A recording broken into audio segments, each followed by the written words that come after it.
Mesdames, Messieurs, bienvenue dans cette émission. Certains agents au Bénin commis pour l'actualisation du fichier électoral national à cette heure ne sont pas toujours payés. L'État béninois reste devoir près de 850 millions. Plusieurs démarches sont menées, mais les acteurs décideurs restent complètement sourds. Eh bien, pour en parler, mesdames et messieurs, je reçois pour vous Sabin Bancolé. Il est coordonnateur départemental COLI et également représentant du collectif des agents impayés du COS 2016-2017. Bienvenue dans cette émission. Alors, monsieur Bancolé, quelle est réellement la situation qui prévaut à votre niveau et qui sont ceux qui n'ont pas été payés? Merci, madame. Je crois que d'entrée, je voudrais d'abord vous remercier pour l'émission afin de débattre de ce sujet aussi capital. Qu'il vous souvienne que juste au lendemain de l'accession au pouvoir du président Talon, il a installé le bureau du COS 2016 qui devait actualiser le fichier électoral national. Bien que ce COS était un COS de transition, mais c'est la loi qui l'installe. Et c'est à cette occasion qu'on a été commis, d'accord, pour s'occuper de l'actualisation du fichier électoral. Sur toute l'étendue du territoire national, nous avons fait le travail, mais à cette date, nous sommes restés impayés. Ça fait 4 ans que le gouvernement reste devoir près de 850 millions, comme vous venez de l'annoncer, aux agents qui, à la date d'aujourd'hui, ont fait des démarches au niveau des institutions de la République auprès des personnes ou des personnalités politiques pour qu'ils puissent rentrer dans leurs droits. À la date d'aujourd'hui, oui, rien n'est fait. Dans ce processus, il y a eu à plusieurs niveaux des agents, au niveau communal, au niveau départemental, des crieurs publics et autres. Est-ce que quand vous parlez de la dette que vous doit l'État, est-ce que vous parlez de tous ces agents réunis ou bien vous parlez juste de ce qui vous concerne? Non, je parle de tous ces agents parce que tout le collectif, y compris les élus et les agents de terrain. Est-ce que vous voyez? C'est tout cela qui fait la bagatelle somme de 850 millions poussières. Lorsque nous prenons les agents, si je veux hiérarchiser, oui, alors au sommet, vous avez les coordonnateurs départementaux, ils sont au nombre de 12. Lorsque vous descendez au niveau communal, vous avez les coordonnateurs de zone. Ils sont environ 80, parce qu'il y a des communes où on les a doublés. Et après, vous descendez maintenant pour voir maintenant la commission communale d'actualisation que nous appelons les CCA. Ils sont au nombre de 3 par commune. Et sous eux, vous avez les délégués, d'accord, d'arrondissement pour l'actualisation, les 2A. Alors, quand vous faites cet effectif-là, avec maintenant les élus, c'est un nombre impressionnant d'agents qui souffrent le martyre jusqu'aujourd'hui parce qu'ils voudraient rentrer en possession de leurs droits. Attendez, lorsque je vous suis, est-ce à dire que depuis que le processus est terminé, personne dans votre rang n'a été payé? Non. Je ne dirais pas cela. Lorsque nous avons terminé, le bureau du COS présidé par l'honorable Badiro Aguemon avait produit tous les états. Parce qu'en réalité, le COS 2016 avait travaillé pour 4 mois au lieu de 6. Ok. Alors, il a signé les 4 états au pays. Et je crois qu'avec les lobbies, le gouvernement avait versé en son temps près de 500 millions. Et c'est sur les 500 millions que le bureau avait payé un certain nombre de catégories d'agents, dont les coordonnateurs départementaux, les coordonnateurs de zone et les membres de la commission communale d'actualisation, qu'on appelle les CCA.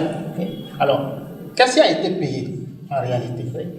Alors, sur ce versement de 500 millions que l'État a versé aux membres du COS, il avait été payé pour ces catégories d'agents que je viens de citer, 1 mois de salaire sur 4. En dehors de cela, aucun salaire, ni frais de mission n'a été payé, d'accord, pour ces gens-là. Et ce qui est pire, c'est que ceux que nous appelons ici les délégués d'arrondissement pour l'actualisation, qu'on appelle les DA, qui sont d'abord la cheville ouvrière pour cette opération, sont restés impayés à cette date. Ils n'ont reçu aucun depuis les 4 ans. Et je vois que ce n'est pas du tout vraiment normal. 4 ans, 4 années, c'est quand même pas rien. À ce jour, quels sont les démarches que vous avez eu à mener pour que cette situation se décante? Est-ce que vous vous êtes porté véritablement vers les personnes qu'il fallait toucher pour entrer en possession de vos droits? Depuis 4 ans, nous avons vraiment fait les démarches qu'il faut. Et pour rappel, les 500 000 qui ont été débloqués par le gouvernement, c'était grâce aux démarches qu'on avait faites en son temps. Parce qu'on avait rencontré les cadres du ministère de l'économie et des finances, et c'est à la sortie de cette rencontre-là que le gouvernement, en conseil des ministres, avait décaissé ces 500 millions. Après ça, nous avons travaillé avec le bureau sorti du COS depuis 2016, qui nous avait rassuré que bon, les États sont signés, que le bureau qui doit revenir, qui doit les susciter, doit pouvoir prendre la relève parce que lui-même, il était venu retrouver une dette que lui l'avait payée pour le COS 2015. Okay. Alors, lorsque, en 2017, il y avait une situation vraiment, je ne sais pas si c'est politique, mais on n'avait pas pu installer le COS 2017. Du coup, en 2018, lorsque le président Janvier Yahoué était là, nous nous sommes portés vers lui. On lui a expliqué le problème, il a reconnu. Mais qu'est-ce qui n'a pas marché en son temps pour que, bon, à son niveau, il n'a pas pu vraiment nous payer? Certainement, jusqu'aujourd'hui, on ne sait pas. Aujourd'hui, il y a une nouvelle équipe en place. Et que dit-elle? Est-ce que vous vous êtes porté vers cette nouvelle équipe et que dit-elle? Merci. Effectivement, et au lendemain de l'installation de la nouvelle équipe, nous nous sommes portés vers le président Gilbert Bagana, parce que c'est de lui qu'il s'agit. Il nous a reçus. Et ce qui est encore bien, c'est qu'il faisait partie de l'équipe de 2016. Il était membre de ce bureau-là. Et quand nous sommes allés, nous lui avons exposé le problème. Il s'est reconnu dedans, pour dire qu'effectivement, qu'il était membre de ce COS-là et que c'est un problème en principe qui devait être réglé depuis. Et que lui n'a pas pu avoir vraiment la marge de manœuvre pour pouvoir jouer sur certains leviers. Et que maintenant qu'il est là, qu'il fera tout ce qui est de son devoir, mais il nous demande encore de nous renforcer, de renforcer vraiment notre démarche, parce que lui, il est à un exercice. Est-ce que vous voyez? Oui. C'est vrai qu'on lui a fait le point, nous-mêmes nous l'avions fait le point, il a pris le point, il dit bon, qui va en parler à qui de toi? Le ministre des Finances, qui va en parler au ministre des Finances. Il nous a demandé si on a fait d'autres démarches. Je dis oui, que nous avons rencontré certaines institutions de la République, dont la médiation, qui lui avait même fait un courrier pour savoir quel est en réalité le montant d'accord dû. Je crois qu'ils ont échangé ensemble et aujourd'hui, nous sommes dans de bonnes voies pour dire bon, il est temps que le gouvernement puisse se pencher sur ce dossier-là pour qu'on en finisse. Parce que les milliers de jeunes qui ont travaillé restent aujourd'hui vraiment découragés, démobilisés, pour ne pas dire affamés. Est-ce que dans votre démarche, au-delà des réponses officielles qu'on vous donne, il y a des questions officieuses que vous posez? Est-ce que c'est de la mauvaise foi politique ou c'est juste un dysfonctionnement dans l'appareil étatique? Bon, je pourrais dire avec foi que le problème est plus profond que ce que nous sommes en train de dire, parce que ce n'est pas que le gouvernement ou que le ministère ne reconnaît pas la dette. Mais on dirait qu'il y a une mauvaise volonté, d'accord, pour pouvoir apurer cette dette-là. C'est l'analyse que nous faisons. Quand nous faisons des recoupements de nos investigations, c'est cela. Et je crois que le gouvernement, aujourd'hui, est obligé de payer parce qu'il ne serait pas vraiment bien vu que des gens, après nous, aient travaillé pour la même opération et qu'ils soient intégralement payés. Il y a ce cas-là. Bien après nous, ils ont installé le COS 2018, le COS 2019, ils sont payés. Et les agents impliqués dans le COS 2018-2019 ils sont payés. Nous avons des amis parmi eux qui nous ont confirmé qu'ils ont été payés. Maintenant, qu'est-ce qui bloque? Il n'y a pas qu'une catégorie, attention à ce qu'on dit, il n'y a pas qu'une catégorie qui a été payée, mais tous les agents impliqués. Tous les agents, commencez par les coordonnateurs départementaux pour venir jusqu'au niveau des élus. Tous ont été payés, je vous dis, madame la ministre. Tous ont été payés. Et c'est la raison qui nous avait même poussé à aller rencontrer à nouveau l'ancienne équipe du COS 2016, mais on n'a pas pu les rencontrer de façon officielle.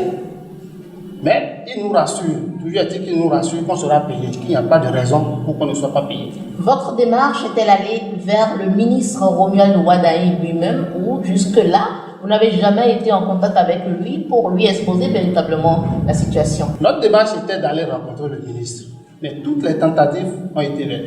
Ça, il faut avoir le courage de le dire. On a adressé des correspondances, jusqu'aujourd'hui, ils ne nous ont pas répondu. Et c'est la raison pour laquelle on était obligé alors de nous rabattre sur le nouveau bureau du COS pour leur dire bon, c'est lui, puisqu'il était là, en tant que membre du COS 2016, c'est à lui maintenant de nous appuyer pour que le ministre comprenne qu'il y a une dette là qu'on doit pouvoir vider. Et c'est pour cela qu'il faut que nous invitons quand même l'opinion à comprendre que bon, il y a des agents qui ont travaillé, ils ont fait un travail républicain et jusqu'aujourd'hui ils sont restés impayés. Est-ce que le pouvoir législatif aujourd'hui vous permet de porter plainte contre l'État? Est-ce que vous vous êtes documenté à ce niveau? Oui, si on doit se référer à la loi, oui.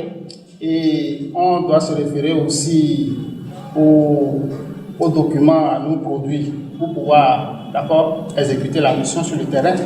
Nous pouvons dire que nous sommes en droit de porter plainte contre l'État.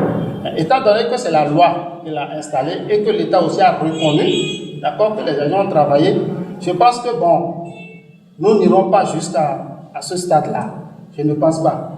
Je ne pense pas. C'est pourquoi je connais le chef de l'État. C'est un homme très pragmatique. Certainement, dès qu'il va se saisir du dossier, les livres vont bouger. J'en suis sûr.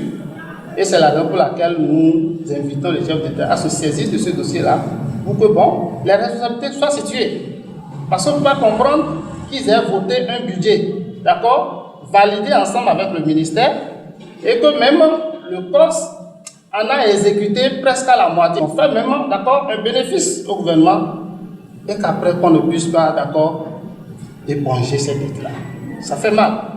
Ça fait mal parce que quand je prends les statistiques aujourd'hui, alors le budget validé, ça fait 2 699 millions. Alors, les dépenses engagées sont à hauteur de 1 325 675 000. Donc, ils ont fait une économie de 1 375 000 au gouvernement. Mais sur les 1 325 675 000 engagés comme dépenses, le gouvernement n'a décaissé à ce jour que 500 millions. Vous voyez, ça fait une différence de 825 millions et quelques. En tout cas, il reste encore. Il reste encore. Et c'est pourquoi nous demandons au chef de l'État vraiment de s'impliquer dans ce dossier-là pour que tous ces agents-là soient payés.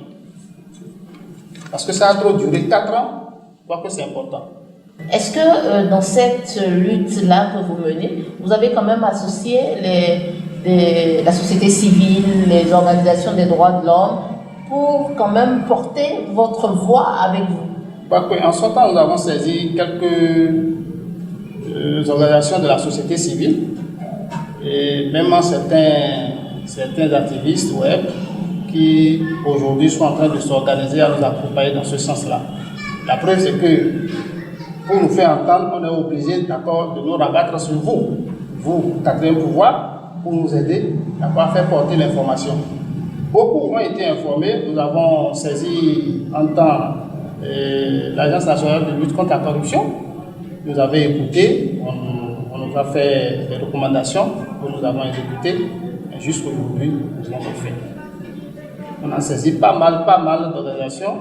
Et je sais que ces dernières ont touché certains pouvoirs. Et on sent que, bon, à un certain niveau, ils sont bloqués. Monsieur Bankole, nous arrivons au terme de cette émission. Quel est votre mot de fin et aussi quel est votre message au chef de l'État si le ministre Wadaï est incapable, on va dire, de répondre à votre cri du cœur? Et notre mot de fin, c'est d'inviter le chef de l'État, le père de la nation, à écouter notre cri de cœur. Il sait très bien que nous sommes vraiment des milliers d'agents, dont des pères de famille. Certains même sont décédés. Il y a leurs femmes et leurs enfants aujourd'hui qui crient au secours, nous interpellent pour qu'ils puissent rentrer en possession des droits de leur mari défunt. Monsieur le chef de l'État, aujourd'hui la situation de ces milliers d'agents reste à désirer. Et c'est la raison pour laquelle nous sommes penchés vers vous. Et vous êtes la seule alternative pour résoudre ce dossier-là. 4 ans d'attente, ce n'est pas petit. Les gens souffrent. Ils n'ont plus rien. Ils sont découragés. Ils sont démobilisés, sans emploi. Ils n'attendent que vraiment votre mot d'ordre pour pouvoir rentrer en possession de leurs droits. Monsieur le chef de l'État, nous sommes tournés vers vous. À genoux, nous vous supplions de pencher véritablement sur ce dossier-là pour que nous puissions rentrer dans nos droits dans les plus brefs délais. On retient donc, mesdames, messieurs, que c'est près de 850 millions de francs CFA que l'État béninois reste devoir aux agents ayant travaillé pour le COSLEPI 2016-2017, pendant que les agents ayant travaillé pour le COSLEPI 2018-2019 sont déjà rentrés en possession de leurs droits. Est-ce une mauvaise gestion des fonds du COSLEPI 2016-2017? La question reste ouverte, mais en même temps, on interpelle le ministre de l'Économie et des Finances pour une écoute plus efficace. Et également, on interpelle le chef de l'État afin que cette situation se décante et que les ayants droit rentrent en possession de leur dû. Mesdames, Messieurs, nous voilà donc au terme de cette émission. Merci de l'avoir suivi. J'ai reçu pour vous Sabin Bancolé. Vous êtes coordonnateur départemental des collines et représentant du collectif des agents impayés du COSLEPI 2016-2017. Merci.